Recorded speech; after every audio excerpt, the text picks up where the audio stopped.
सोमवार को 7 जिलों में भारी बारिश की चेतावनी, मौसम विभाग ने जारी किया अलर्ट। हिमाचल में मानसून सक्रिय है। राजधानी शिमला सहित प्रदेश के अधिकांश क्षेत्रों में रुक रुक कर बारिश का दौर जारी रहा। मौसम विभाग ने प्रदेश में अगले 6 दिन लगातार बारिश होने की संभावना जताई है। इस दौरान मौसम विभाग ने लोगों से सावधानी बरतने की अपील की है और नदी नालों से दूर रहने की सलाह दी है। मौसम विभाग ने पूर्व अनुमान जताया है कि प्रदेश के पहाड़ी, मैदानी, मध्यम पहाड़ी क्षेत्रों में बारिश की संभावना है। विभाग ने 21 जुलाई को ऊना, बिलासपुर, हमीरपुर, कांगड़ा, सोलन, मंडी और सिरमौर जिलों में एक दो स्थानों पर भारी बारिश होने की संभावना जताई है। मौसम विभाग ने इन जिलों में ऑरेंज अलर्ट जारी किया है। 22 जुलाई को सिरमौर और सोलन जिलों में एक दो स्थानों पर भारी बारिश होने की संभावना जताई है। ऊना, बिलासपुर, हमीरपुर, कांगड़ा, मंडी, कुल्लू व शिमला जिलों में एक दो स्थानों पर मौसम विभाग ने भारी बारिश का अनुमान जताया है। इसी तरह 23 जुलाई को ऊना और बिलासपुर जिला में एक दो स्थानों पर भारी बारिश की संभावना है। इसके अतिरिक्त मौसम विभाग के पूर्वानुमान के अनुसार 25 जुलाई तक लगातार बारिश होगी। विभाग का अनुमान है कि 24 और 25 जुलाई को कई स्थानों पर हल्की से मध्यम बारिश होगी। हिमाचल प्रदेश में श्रावण अष्टमी मेले के दौरान नैना देवी मंदिर में लाउड स्पीकर, ढोल नगाड़े पर प्रतिबंध। रविवार को जारी एक बयान के अनुसार 25 जुलाई से 3 अगस्त तक चलने वाले श्रावण अष्टमी मेले के दौरान श्री नैना देवी परिसर में लाउड स्पीकर, ढोल और बैंड के इस्तेमाल पर प्रतिबंध लगा दिया गया है। आदेशों के अनुसार जिला मजिस्ट्रेट राहुल कुमार ने मंदिर परिसर में हलवा, नारियल और प्रसाद चढ़ाने के लिए बांस की टोकरियों के इस्तेमाल पर भी प्रतिबंध लगा दिया है। यह निर्णय सुविधा, सुरक्षा और स्वच्छता को ध्यान में रखते हुए लिया गया है। बयान में कहा गया कि जिलाधिकारी ने मेले के दौरान श्री नैना देवी मेला परिसर में लाउड स्पीकर, ढोल, बैंड और अन्य ध्वनि विस्तारक उपकरणों के इस्तेमाल पर पूर्ण प्रतिबंध लगा दिया है। आवश्यक सार्वजनिक संदेश या घोषणाएं केवल नियंत्रण कक्ष के माध्यम से प्रसारित की जाएंगी। जिला प्रशासन ने श्रद्धालुओं से मेले के दौरान प्रशासन द्वारा निर्धारित नियमों का पालन करने और मंदिर परिसर में शांतिपूर्ण और अनुशासित वातावरण बनाए रखने में सहयोग करने की अपील की है। मुख्यमंत्री सुक्खू बोले, जमाबंदी का हिंदी फॉर्मेट हुआ सरल, उर्दू फारसी शब्दों को हटाया। सरकार ने राजस्व मामलों में बड़े पैमाने पर सुधार किए गए हैं। राजस्व विभाग ने पेपरलेस रजिस्ट्री प्रणाली भी शुरू की है। इसके तहत लोग किसी भी समय और कहीं से भी रजिस्ट्री तहसीलदार को आवेदन कर सकते हैं। जमाबंदी का हिंदी फॉर्मेट भी सरल बनाया गया है, जिसमें पारंपरिक उर्दू और फारसी शब्दों को हटा दिया गया है। ऑनलाइन इंतकाल रजिस्टर को भी इस सिस्टम से जोड़ा जाएगा।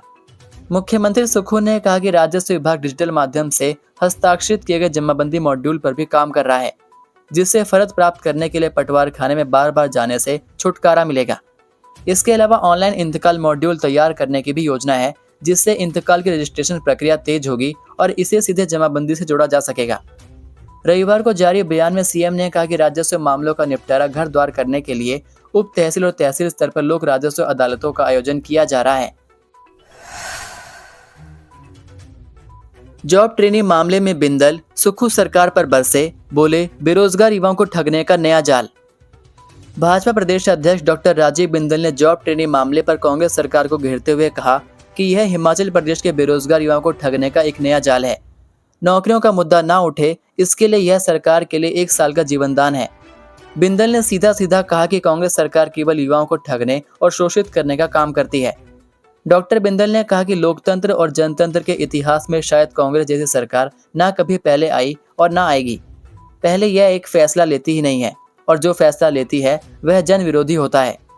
डॉक्टर बिंदल ने कांग्रेस की नेता प्रियंका गांधी के वीडियो का जिक्र करते हुए कहा कि कांग्रेस ने सत्ता हासिल करने हेतु युवाओं के लिए एक जाल बिछाया था और प्रियंका गांधी, राजीव शुक्ला, भूपेश बघेल, सुखविंदर सुक्खू, मुकेश अग्निहोत्री एवं समस्त नेताओं ने प्रदेश की गली कूचे में जाकर कहा था कि प्रदेश में 63,000 पद खाली पड़े हैं और हम सत्ता में आते ही 37,000 नए पदों को सृजित करेंगे। इसी के साथ पहली कैबिनेट में आते ही 1 लाख पक्की नौकरियां देंगे, वह भी 58 साल वाली, मतलब ना आउटसोर्स ना कॉन्ट्रैक्ट पर, 58 साल वाली पक्की नौकरी। बिंदल ने कहा कि कांग्रेस की वर्तमान सरकार में केवल मित्रों को नौकरियां दी जा रही हैं और किसी को भी नौकरी नहीं दी गई है। वन, पशु चिकित्सक, मुख्यमंत्री मित्रों जैसे शब्द हिमाचल प्रदेश में प्रचलित और प्रसिद्ध हैं और ऐसे ही लोगों को नौकरियां देने का काम चल रहा है।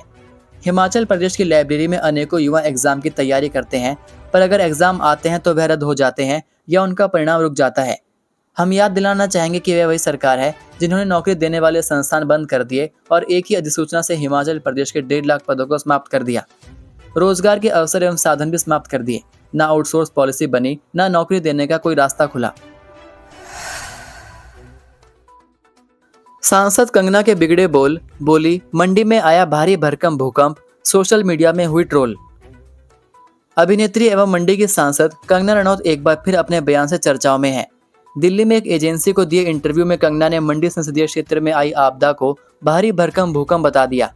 इससे एक बार फिर वह सोशल मीडिया यूजर्स और कांग्रेस के निशाने पर हैं। इंटरव्यू में कंगना ने संसद के सत्र को लेकर उत्साहित होने की बात कही। पीएम नरेंद्र मोदी की तारीफ भी की। मंडी संसदीय क्षेत्र में आई आपदा को भारी भरकम भूकंप बताते हुए कहा कि इस संबंध में अलग अलग मंत्रालय से मिलने को लेकर काम किया जा रहा है। ऑपरेशन सिंदूर और विश्व भर में भारत की स्थिति को लेकर भी खुशी जताई। आपको बता दें कि पहले कंगना आपदा के बीच मंडी में न होने को लेकर सोशल मीडिया से लेकर कांग्रेस नेताओं के निशाने पर रही। बाद में स्थिति संभालने आपदा प्रभावित क्षेत्र सराज में दौरा करते हुए उनके मीडिया को दिए बयान काफी चर्चा में रहे। अपने बयान में उन्होंने आपदा को लेकर कोई फंड न होने की बात कही थी। अब बादल फटने के बाद हुई तबाही को कंगना ने भारी भरकम भूकंप बता दिया है। यूजर्स वीडियो पर टिप्पणी करते हुए सांसद की कार्यप्रणाली पर ही सवाल उठा रहे हैं और ज्ञान रखने की सलाह दे रहे हैं।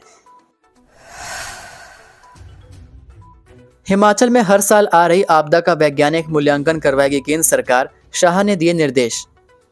हिमाचल प्रदेश में लगातार बढ़ रही प्राकृतिक आपदाओं की घटनाओं के मद्देनजर केंद्र सरकार ने बड़ा कदम उठाया है। केंद्रीय गृह मंत्री अमित शाह ने हिमाचल में बादल फटने, अचानक बाढ़, भूस्खलन और मूसलाधार बारिश जैसी आपदाओं की बढ़ती तीव्रता और आवृत्ति को देखते हुए एक उच्च स्तरीय बहुक्षेत्रीय विशेषज्ञ समिति के गठन का निर्देश दिया है। यह समिति प्रभावित क्षेत्रों में नुकसान का वैज्ञानिक और व्यापक मूल्यांकन करेगी। गृह मंत्रालय द्वारा रविवार को दी गई जानकारी के अनुसार हाल ही में गृह मंत्री की अध्यक्षता में हुई एक बैठक में राज्य में आपदाओं के कारण जान माल की हानि, बुनियादी ढांचे को पहुंची क्षति, पर्यावरणीय प्रभाव और लोगों की आजीविका पर पड़े असर की विस्तृत समीक्षा की गई। बैठक के बाद यह निर्णय लिया गया कि विशेषज्ञों की एक केंद्रीय टीम गठित कर घटनाओं के तहत जाकर आंकलन किया जाएगा। जयराम ने केंद्र से आई टीम को बताया आपदा पीड़ितों का दर्द, तबाही का मंजर भी दिखाया। हिमाचल प्रदेश के मंडी जिले के सराज विधानसभा क्षेत्र में बादल फटने की विनाशकारी घटनाओं का जायजा लेने के लिए केंद्र सरकार की 7 सदस्यीय उच्च स्तरीय टीम प्रभावित इलाकों के दौरे पर पहुंची। केंद्रीय वित्त मंत्रालय के उप सचिव कंदर्प वी पटेल के नेतृत्व में यह टीम थुनाग, बक्सयार्ड और आसपास के आपदा प्रभावित क्षेत्रों का दौरा कर रही है। रविवार को इस टीम ने सराज विधानसभा क्षेत्र के कई आपदा प्रभावित क्षेत्रों का दौरा किया। इस दौरान हिमाचल के पूर्व सीएम जयराम ठाकुर भी उनके साथ मौजूद रहे। जयराम ठाकुर ने केंद्रीय टीम को करीब से आपदा प्रभावितों के दर्द से रूबरू करवाया। इस दौरान उन्होंने क्षेत्र में हुई तबाही, लोगों के उजड़े घरों, दुकानों की जीती जागती तस्वीर भी दिखाई और इसकी विस्तृत जानकारी दी। जयराम ठाकुर ने टीम को बताया कि सराज क्षेत्र में एक ही रात में 12 स्थानों पर बादल फटने की घटनाएं हुई, जिससे 800 से अधिक घरों को नुकसान पहुंचा और सैकड़ों लोग बेघर हो गए। उन्होंने कहा कि यह आपदा स्थानीय लोगों के लिए जीवन भर की कमाई को लील गई है। इस आपदा में 100 से अधिक लोगों की मौत हो गई है। वहीं कई लोग अभी भी मलबे में दफन हैं, जिनकी तलाश की जा रही है।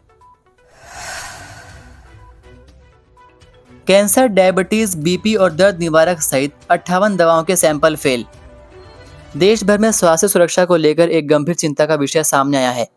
केंद्रीय औषधि मानक नियंत्रण संगठन और राज्य औषधि नियंत्रक संस्थाओं द्वारा जारी जुलाई महीने के ड्रग अलर्ट के अनुसार भारत में निर्मित कुल 188 दवाएं गुणवत्ता मानकों पर असफल पाई गई हैं। इनमें से 59 दवाएं हिमाचल प्रदेश की विभिन्न औद्योगिक इकाइयों में तैयार की गई थी। इनमें सर्वाधिक 44 दवाएं सोलन जिले में निर्मित हुई, जबकि 13 सिरमौर और एक दवा कांगड़ा व ऊना जिले से संबंधित है। सैंपल जांच में यह दवाएं तय गुणवत्ता मानकों पर खरी नहीं उतरी, जिससे इनके प्रभावी और सुरक्षित उपयोग पर सवाल खड़े हो गए हैं। इतना ही नहीं, जांच में 3 दवाएं नकली भी पाई गई हैं। यह तीनों दवाएं एक ही उद्योग में बनी हुई हैं। रिपोर्ट के अनुसार गुणवत्ता जांच में असफल पाए गए दवाओं में एंटीबायोटिक, एंटी डायबिटिक, उच्च रक्तचाप, प्रोस्टेट कैंसर, पेट दर्द, दर्द निवारक, विटामिन B12 और अन्य गंभीर बीमारियों में उपयोग की जाने वाली दवाएं शामिल हैं।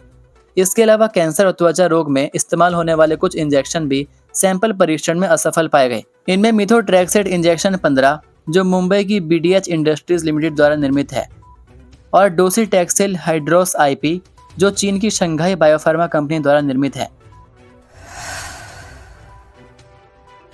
HPPSC ने घोषित किया HAS प्रीलिम्स परीक्षा परिणाम।